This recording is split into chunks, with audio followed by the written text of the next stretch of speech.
Dünən belə bir maraqlı sual paylaşmışdım. Düzbucaqlı üçbucağın iti bucaqların tən bölənləri D nöqtəsində kəsişir.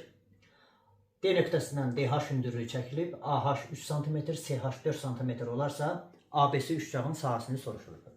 Dünən bu çevrəni çəkməmişdim. Bugün çəkdim ki, bu məsələnin həlli üçün çevrə bizə lazım olacaqdır.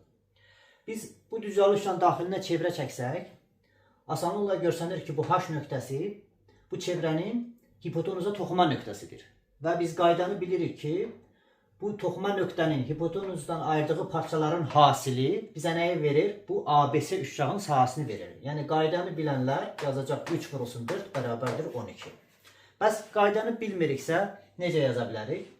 Biz bilirik ki, bir nöqtədən çəkilən toxunanlar nədir? Bərabərdir. Bura olsun bir K nöqtəsi.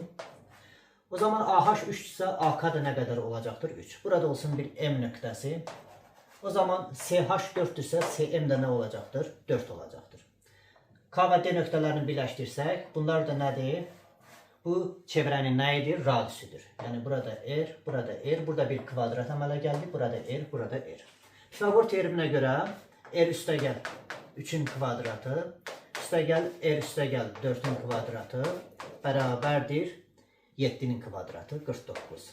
Sadələşdirsək 2R kvadratı üstəgəl 6R, o da 10R, elədir 16R, 8 idi burada, üzr istəyirəm, 6R, o da 8R, 14R, üstəgəl 25, bu tərəfə də keçirsək bərabər nə olacaqdır? 24 olacaqdır. Tərəf-tərəfdən 2'yə bölsək, R kvadratı üstəgəl 7R, nəyə bərabərdir? 12 almış oluruq. İndi biz bu düzbucaqlı üçbucağın sahəsini tapsaq, düzbucaqlı üçbucağın sahəsi nəyə bərabərdir? Katetlərin hasilinin yarısı. O zaman olacaqdır 3 üstəgəl R vurulsun 4 üstəgəl R bölünsün 2. Bunda mötərizələri açsaq, burada alınır nə? R kvadratı üstəgəl 7R, düzdürmü? Üstəgəlinsin bir də nə?